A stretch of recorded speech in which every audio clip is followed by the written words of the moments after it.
restaurant. Ngayon dito ako sa Riga Algorer Mall. So tapos ko naghanap ng trabaho, may lipatan. So gutom na.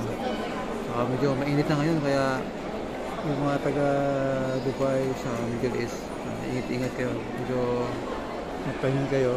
Huwag kayo lumalabas, pahinga kayo pag nyo kaya yung init. So yun, ito ko sa Tapa King. Yan, Tapa King yan. Tapa King, hindi na makita yung pangalan. So ayan, ito yung aking in-order. Sinigang sa tubig na meron pang rice. So ito, bukod dyan. So pero lahat, it's 45. So saan ka pa, di ba? Kain na tayo. So enjoy. Kain na kayo rin dyan. Diba? Ito muna tayo. Adios!